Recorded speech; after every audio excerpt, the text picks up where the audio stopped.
मित्रों नमस्कार।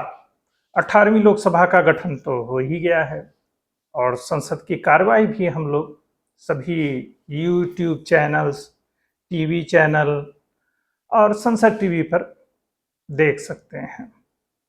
क्योंकि आजकल यूट्यूब और इंटरनेट आ जाने की वजह से कोई भी चीज़ आप कभी भी देख सकते हैं। मतलब कंटेंट हर समय अवेलेबल है, बस आपको सर्च करना है और अपने अपने एजेंडे के हिसाब से उसकी व्याख्या भी कर सकते हैं। तो व्याख्याएं शुरू हो गई हैं। एक तरफ भक्त हैं, दूसरी तरफ हेटर हैं। मतलब राहुल भक्त भी हैं, अब सिर्फ मोदी भक्त नहीं बचे हैं, जिन्हें कुछ सच देखने की क्षमता नहीं होती है। ऐसा आरोप हेटर लगाते हैं और हेटर पर भी यही आरोप लगता है। और अगर इस बात को देखा जाए कि सच न देखना कितनी बड़ी काबिलियत है, तो सच में बड़ा मजा आ जाता है कि वही वही बात उनको लगातार कहते रहना है।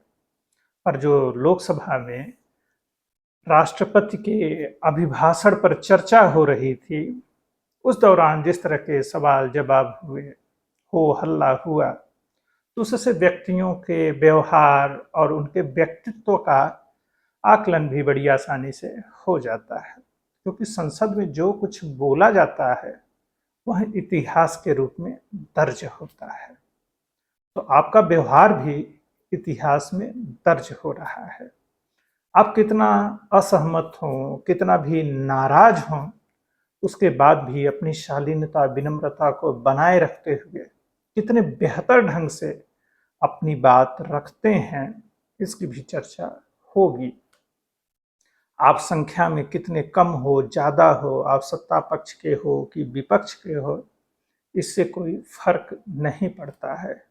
आप कितनी भी निंदा किसी की भी अगर अच्छे शब्दों के साथ करिए तो लोग मुस्कुरा देते हैं और उस निंदा पर भी कोई कठोर प्रतिक्रिया नहीं होती है। पर इसके लिए एक अच्छा वक्ता चाहिए जो अच्छा कटाक्ष करता हो, जिसके पास भाषा का अच्छा खासा ज्ञान हो, समझ हो, उसकी बॉडी लैंग्वेज ऐसी हो, उसकी बात में स्थिरता हो, चित्त में स्थिरता हो और एकदम दृढ़ आत्मविश्वास के साथ आंखों में आंख डालकर अपनी बात कह सके। अब अपने राहुल भैया को लीजिए। आप पिछले आगे पीछे फलाने ढमाके ये ढेर सारे उदाहरण दे सकते हैं, ऐसा हुआ वैसा हुआ, ये क्यों हुआ, ये नहीं हो रहा है। लेकिन आप तथ्यों और तर्कों के साथ जब अपनी बात नहीं रख पाएंगे और सिर्फ रील्स और यूट्यूब पर डिपेंड रहेंगे, तो सच में आपकी बात में उतना वजन और गहराई नहीं आ पाएगी।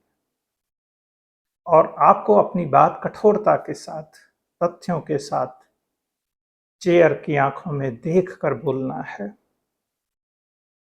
आपको स्थिर दिखना है, आपके व्यक्तित्व में पैनापन दिखना चाहिए, पेशेंस दिखना चाहिए। अगर आप में धैर्य नहीं है तो नेता किस बात का। पर आप मालिक की तरह बर्ताव करने लग जाते हैं। एक पेरेंटल पार्टी है आपकी, जहां आप मालिक की तरह रहे हैं, पैदा होते ही आप मालिक बन गए थे। ऐसे में जो आपकी पार्टी के नेता थे, उनकी उम्र कितनी भी थी, तो आपके बोलने, कहने, उनसे मिलने जुलने का अंदाज हमेशा एक मालिक की तरह था। अब आप संसद में विपक्ष के नेता हैं, तो आप पूरे सांसदों से यही उम्मीद करते हैं कि आप जब जो बोलना चाहें, जैसे बोलना चाहें और आप जो कहें वही नियम बन जाए। ऐसा नहीं हो सकता है। संसदीय परंपरा है और आप विपक्ष में हैं और संसद को चलाने के कुछ नियम और कायदे कानून हैं। आपको उसी के अनुसार चलना है। आप उन्हीं नियमों के तहत बात करना है। मीडिया के लिए वीडियो फुटेज इकट्ठा करने की कोशिश में कुछ भी बकवास करते रहने से आप हल्के साबित हो जाते हैं। क्योंकि आप जो कह रहे हैं उसका ऑथेंटिकेशन तो होगा ही, फिर वह कितना सही है कितना गलत है। अब आपने अग्निवीर पे ट्वीट कर दिया, वीडियो भी बना दिया और सेना की तरफ से उस पर सफाई भी आ गई। आप सोचिए, आप जब इस तरह के मिसगाइडेड वीडियो बना रहे हैं, ट्वीट कर रहे हैं, तो अब अगला कदम आपके खिलाफ क्या होना चाहिए? क्या सेना, गृह मंत्री, प्रधानमंत्री और रक्षा मंत्री को आपके खिलाफ एफआईआर नहीं करना चाहिए? मानहानि का केस नहीं करना चाहिए? अगर वो नहीं करते हैं तो गलत होगा, और आपको न्यायालय के समक्ष अपनी वास्तविकता और सत्यता को साबित करनी पड़ेगी। और सोशल नेटवर्क पर भी जनता आपसे लगातार सवाल पूछ रही है कि आप जो कह रहे हैं वह कितना सच है, आप साबित करिए। क्योंकि आपने जो कहा उसको पुष्ट करने की जो सबूत होने चाहिए वो आपके पास नहीं है, और आपने झूठ बोला, इस बात का सबूत तुरंत सोशल नेटवर्क पर ही पोस्ट होने लग जाते हैं। तो ये जो राजनीतिक लक्ष्य हैं, इसकी जो नरेटिव की लड़ाई है, वह लगातार बोलने, चीखने, चिल्लाने से नहीं होगा। कुछ जाति और धर्म के लोग लगातार आपको सपोर्ट कर रहे हैं, इस बात में भी संदेह नहीं है। आपका भी जनाधार है और भाजपा का भी जनाधार आपसे बड़ा है, क्योंकि वो आपसे ज़्यादा सीटें लेकर आई है और लगातार तीसरा चुनाव जीती है, और आप लगातार तीसरा चुनाव हारे हैं। लेकिन आप जिस तरह का बर्ताव और व्यवहार कर रहे हैं, क्या भारतीय संसदीय परंपरा के अनुकूल है वह? यह आप ही सोचिए। और आपकी पार्टी में बहुत सारे लोग हैं जो शायद आपको यह बताने की हिम्मत नहीं कर पा रहे होंगे। अब हमारी जो इस बार की संसद का गठन हुआ है, उसमें हमारे ही प्रदेश से एक और नेता गए हैं, अखिलेश यादव जी।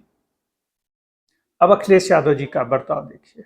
अभी जब उत्तर प्रदेश की विधानसभा में वो थे, तो उत्तर प्रदेश की विधानसभा में क्या शानदार बहसें हुआ करती थी, और उसमें अखिलेश यादव जी की भूमिका बहुत ही महत्वपूर्ण थी।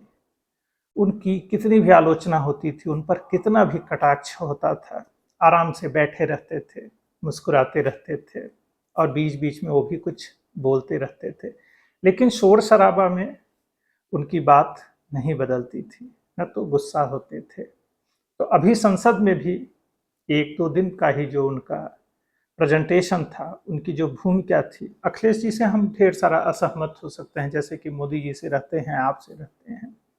लेकिन एक व्यक्तित्व के रूप में और व्यक्ति के रूप में उन्होंने जो जिस तरीके से किया, अग्निवीर पर वो भी असहमत थे, ईवीएम पर भी असहमत थे।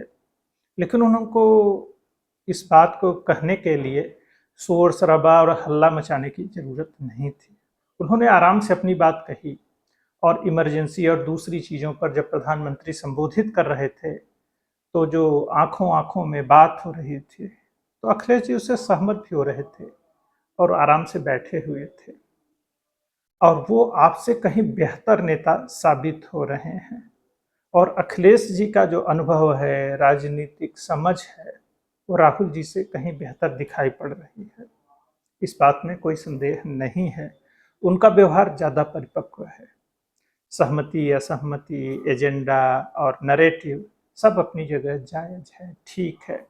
और आप और बेहतर ढंग से करिए, इस बात के लिए भी आपको शुभकामनाएं दी जानी चाहिए। आप अच्छा घेर रहे हैं, अच्छा प्रदर्शन किए हैं, इस बात में भी कोई संदेह नहीं है। पर जिस तरह की ओछी हरकतें और हल्कापन कर रहे हैं, फिर आपको जो भाजपा की तरफ से बोलने वाले हैं, उनकी हिंदी भाषा पर आप लोगों से ज़्यादा बेहतर अधिकार है, और वो ज़्यादा बेहतर वक्ता हैं।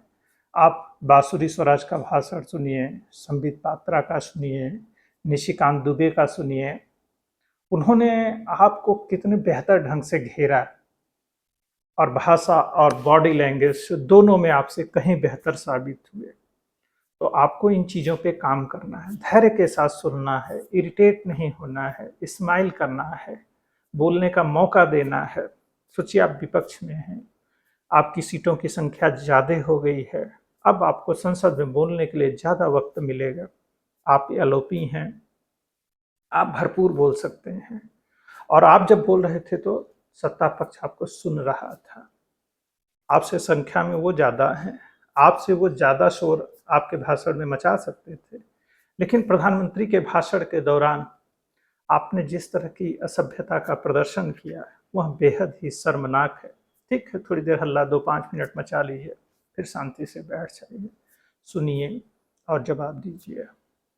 आप संसद के बाहर आपका अपना यूट्यूब चैनल है, खूब बोल सकते हैं।